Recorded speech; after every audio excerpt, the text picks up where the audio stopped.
Assalamu alaikum wa rahmatullah. Respected professors, scholars, esteemed guests, and honored representatives, and my kindred spirits.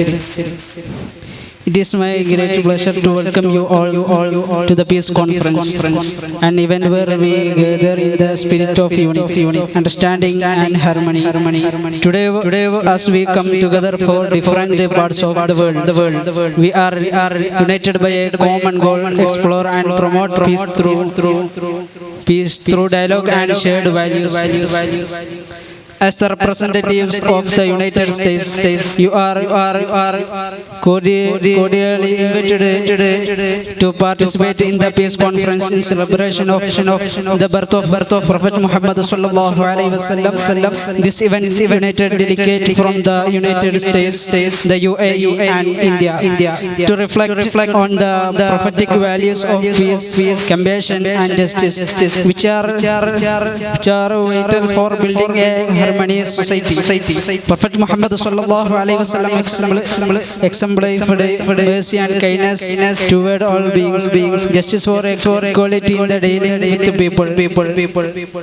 On this special occasion, it is my privilege to first invite Professor Salman bin Haidar Ali, the esteemed representative for America. We extend a warm and heartful welcome to him as he joins us today. Sir, welcome. Assalamu alaikum wa rahmatullahi ta'ala wa barakatuh.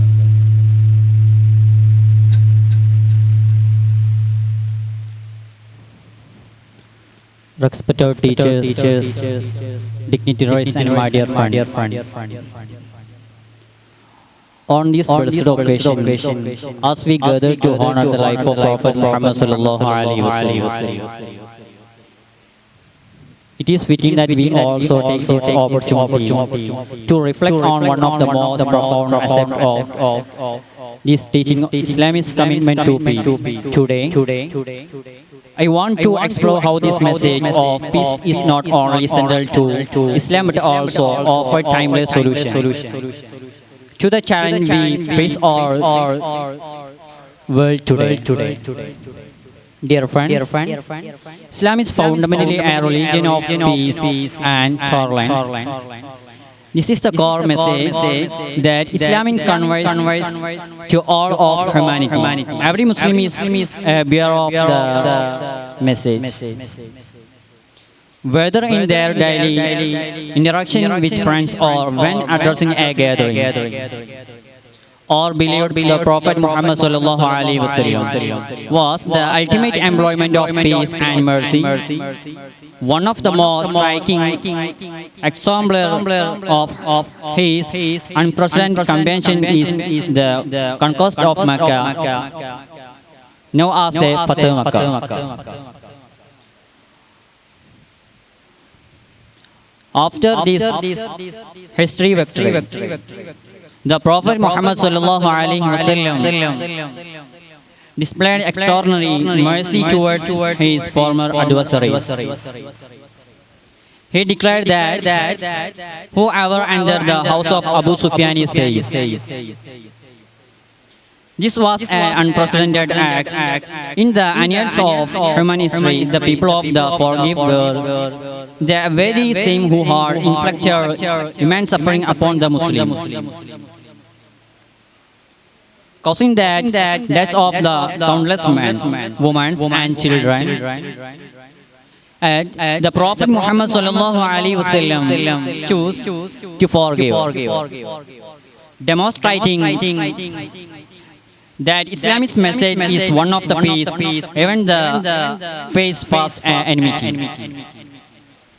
However, when we look at the world today, we seek a striking contrast. The early part of the 28th century witnessed the division of two worlds, in which millions of lives were routinely extinguished. Innocent children, women, and even the disabled were not spared. As a timeless progress. The world seems to sinking deeper into its coils.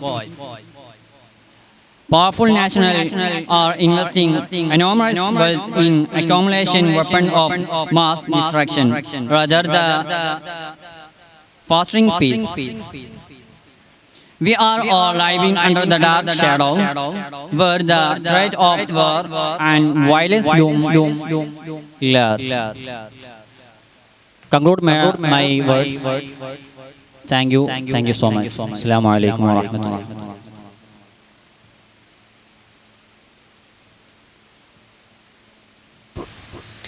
Thank you for your insightful presentation of Prophet Muhammad's message of peace. Your words beautifully highlighted the Prophet's teaching of compassion, tolerance and justice, and truly resonated with everyone. We deeply appreciate your contribution, which enriched our understanding of how these timeless values can guide us toward a more harmonious world. وفي هذه المناسبة مناسبة الخاصة السيد محمد مدلاج المحترم بصفتكم ممثلا لدولة الإمارة العربية المتحدة يسرني دعوتكم للمشاركة في مؤتمر السلام احتفالا بمولد النبي صلى الله عليه وسلم. يجمع هذا الحدث مندوبين من الولاية المتحدة، الإمارة العربية المتحدة والهند للتأمل في قيم النبي صلى الله عليه وسلم في السلام والرحمة والعدل، وهي قيم أساسية لبناء مجتمع المتناغم. النبي محمد صلى الله عليه وسلم جسد الرحمة واللطف مع جميع المخلوقات، العدل والمساواة في التعامل مع الناس، التركيز على تعايش السلام بين المجتمعات المختلفة. نطلع إلى مشاركتكم القيمة في حوار حول السلام مع طيب التحية. تفضل مشهور. السلام عليكم ورحمة الله وبركاته. بسم الله الرحمن الرحيم. الحمد لله أنزل السلام في الأرض وجعل من تعاليم الإسلام منارة للسلام والأمان، والصلاة والسلام على رسول الله الذي جاء بالهدى والنور وشرع لنا طريق السلام والتآخي. أيها الأولاد الكرام، السلام مفهوم عظيم ومركز في دين الإسلام، وقد جاء الإسلام ليحقق هذا المبدأ السامي بكل أبعاد. يذكرنا القرآن الكريم بأهمية السلام والتعاون بين البشر، كما في قوله تعالى: يا أيها الناس إنا خلقناكم من ذكر وأنثى وجعلناكم شعوبا وقبائل لتعارفوا إن أكرمكم عند الله أتقاكم إن الله عليم خبير. هذه الآيات تبرز حقيقة جوهرة، وهي أن الاختلاف بين البشر هو من أجل التعارف والتواصل وليس للفرقة والنزاع. لقد أسس النبي صلى الله عليه وسلم في المدينة المنورة نموذجا رائعا للسلام والتعايش، وذلك من خلال ميثاق التحالف الإسلامي الذي شمل الأخوة بين المهاجرين والأنصار، وكذلك بين المسلمين واليهود في المدينة. ومن بين بنودها هذا اتفاق تم الاعتراف بالحقوق الدينية لكل جماعة مع الحفاظ على المبدأ التعاون والتعالف. بهذه الطريقة تمكن رسول الله صلى الله عليه وسلم من بناء مجتمع تسوده الأمن والطمأنينة مع فترة من الاضطراب والخوف. السلام في الإسلام لا يقتصر فقط على العلاقة بين المسلمين، بل يمتد ليشمل كافة البشرية. يقول الله تعالى: لا إكراه في الدين قد تبين الرشد من الغي. وهذا المبدأ يعزز من قيم العدل ويحرم الظلم ويشجع على التعاون والرحمة بين الناس دون تفرقة بناء عن الدين أو المعتقدات. النبي صلى الله عليه وسلم أوضح لنا أن البشر جميعا هم أبناء آدم، ولا فضل لأحد على آخر إلا بالتقوى والعمل الصالح. ففي حديث الشريف قال: كلكم لآدم وآدم من تراب، لا فضل لعربي على عجمي بالتقوى. هذا الحديث يعزز من المبدأ والمساواة والتآخي آخ بين الجميع والبشر. ومن مبادئ الإسلام الأساسية أيضا والوفاء بالعهد والعهود، ويشدد على ضرورة إيثار السلام فوق الحرب إلا في حالات الضرورة. يقول الله تعالى: يا أيها الذين آمنوا أوفوا بالعقود، وأيضا وأوفوا بالعهد إن العهد كان مسؤولا. هذا الالتزام بالعهد ويعكس جوهر الأخوة الإنسانية والضرورة الحفاظ على العلاقة الطيبة بين الأمم. ويؤكد القرآن أيضا على ضرورة التعامل برفق مع لم يقاتلنا في الدين أو يخرجونا من ديارنا. يقول الله تعالى: لا ينهاكم الله عن الذين لم يقاتلكم في الدين ولم يخرجكم من دياركم أن تبرهم وتقسطوا إليهم إن الله يحب المقسطين. هذا يدل على أن البر والقسط يجب أن يكون عنوانا للعلاقة بين الشعوب طالما أن الاعتداد غير القائم. أيها الحضار الكرام، إن تعاليم الإسلام يعزز من قيم السلام وتجعل من نهج وغاية، فلنعمل جميعا على تحقيق هذا المبدأ العظيم ونسعى بناء عالم يسود الأمن والعدل والمحبة. ونسأل الله تعالى العلي القدير أن يوفقنا لما فيه خير البشرية وأن يعم السلام في أرجاء الأرض، والله موفق. لا أريد إطالة الكلام، أكتفي بهذه القدر. السلام عليكم ورحمة الله تعالى وبركاته. شكرا جزيلا على كلماتكم الملحمة حول تعاليم النبي محمد صلى الله عليه وسلم في السلام. لقد عكست كلماتكم معاني الرحمة والتسامح والعدل التي دعا إليها النبي صلى الله عليه وسلم، وكان لها صدى كبيرا بين حاضرين. نقدر لكم هذه المساهمة التي أثرت مؤتمرون وعززت قيام الحوار والسلام. نشكركم شكرا جزيلا.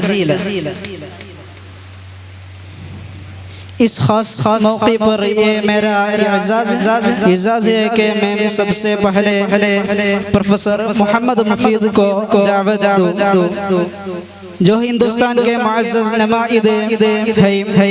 हम उन्हें आज पहल अपना बसीरत और हिकमत share करने के लिए मुजेश और दूल के खुश आमदीद कहता है।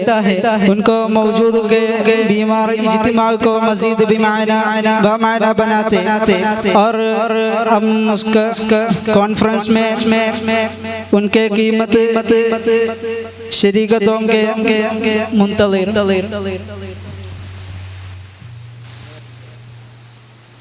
अस्सलामु अलैकुम व रहमतुल्लाहि तआला व बरकातुहू। अल्हम्दुलिल्लाहि रब्बिल आलमीन वल आक़िबतुल मुत्तक़ीन वस्सलातु वस्सलामु अला सय्यिदिल अंबिया'i वल मुरसलीन। फ़अऊदु या अय्युहन नास क़द जअअकुम बुरहानुम मिन रब्बिकुम व अंज़लना इलैकुम नूरन मुबीना। सदक़ल्लाहुल अज़ीम। अस्सलातु वस्सलामु अलैका या रसूलल्लाह, अस्सलातु वस्सलामु अलैका या रसूलल्लाह, अस्सलातु वस्सलामु अलैका या हबीबल्लाह। मैंने आपके सामने कुरान मजीद की एक आयत करीम तिलावत की है जिसमें अल्लाह ताला फरमा है, या अय्युहन नास क़द जअअकुम बुरहानुम मिन रब्बिकुम व अंज़लना इलैकुम नूरन मुबीना। ए लोगों, तुम्हारे रब की तरफ से एक रोशनी दलील अगियावर फरमाए हैं ने तुम्हारे तरफ नूर मुबीन नाजिल फरमाया। इस आयत में एक बात है कि माबूद बरहक है, ये बमार हुजूर सल्लल्लाहु अलैहि वसल्लम का भी ये दाव है और बर दाव के लिए दलील का बहुत जरूर है। और अल्लाह ने भी अपनी दावा उबूदियत व उलूहियत के लिए दलील पेश की। अगर चाहता को तो कह देता कि मेरा बोने की दलील आसमान है, मेरे माबूद बोना की दलील जमीन है। ये 14 तबक मेरा माबूद बोना की दलील है, लेकिन लेकिन अल्लाह ने दलील कामिल बनाया तो हमारे नबी सल्लल्लाहु अलैहि वसल्लम को बनाया। और पहर जब मक्के के काफिरों ने अल्लाह के इलाहियत में उंगली हटाई तो सरकार ने है नहीं फरमाया कि अल्लाह माबूद है, मैं उसका नबी बोने काबा। देखो सितार देखो, सितार देख लो, आसमान देख लो, पहाड़ देख लो, समंदर देख लो, बल्कि फरमाया लक़द लबिस्तुम फ़ीकुम उम्रन मिन क़ल्बिन अफ़ला ताक़िलून कि मेरा उम्र के 40 साल तुम्हारे सामने गुज़र गए। मेरा दीन देखे, मेरे राती देखे, मेरा हाल देखे, मेरे चाल देखे, मेरे दफ्तार देखे, मेरे गुफ्तार देखे। अगर मेरा अंदर कोई ऐब है तो दावत के अंदर है ऐब है। अगर मेरा अंदर कोई कमी है तो दावा के अंदर भी कोई कमी है। और अगर मेरा जिंदगी है ऐब है तो मान लोगो रब्बी भी ये ऐब है। ये दोनों चीज दीन मेरा रखी है। जब हुजूर सल्लल्लाहु अलैहि वसल्लम ने भी अल्लाह की इलाहियत के दलील के तौर पर काफिर उनके सामने पेश किया तो अपने दाद को पेश किया और अपने बोरे उम्र के पेश किया कि मेरा बोरे उम्र अल्लाह के वजूद के दलील है। और हदीस पाक में आना है कि नबी पाक सल्लल्लाहु अलैहि वसल्लम ने फरमाया कि मिन अता मुहम्मदिन फक़द अता अल्लाह के अल्लाह की इताअत के बाबिर कोई शक्ल नहीं कौन के जिसकी इताअत के जाए जिसकी तबादरी की जाने वो नजर तो आई के पता चल हो कैसे चलते, कैसे अटाता है, कैसे बोलता है। फरमाया अल्लाह ने मिसल है, मिसाल है, अब उसके इताअत कैसे करे। फरमाया मन अताह मुहम्मदिन फक़द अताह अल्लाह, जिसने मुझे मोहम्मद सल्लल्लाहु अलैहि वसल्लम के इताअत के उसने अल्लाह की इताअत के। और मन असा मोहम्मद फक़द असा अल्लाह, फरमाया जिसने मेरे न फरमाने के उसने अल्लाह के न फरमाने की। अल्लाह पाक से दुआ है कि कहने सुनने से ज़्यादा अमल के तौफीक अता फरमाए। अस्सलामु अलैकुम व रहमतुल्लाहि तआला व बरकातुहू। शुक्रिया। As we conclude this meaningful gathering, I want to express my heartfelt gratitude to all our esteemed scholars and representatives. Today we have explored the essence of Islamic peace, a peace rooted in the teachings of Prophet Muhammad sallallahu alaihi wasallam. Islam is fundamentally a faith of compassion, justice and mercy, emphasizing that true peace goes beyond the mere absence of conflict. It calls for active efforts to promote harmony, kindness, and mutual respect among individuals, regardless of the backgrounds. Let us carry these values with us and strive to embody them in our daily lives, working together to create a more just and peaceful world for everyone. Thank you for everyone.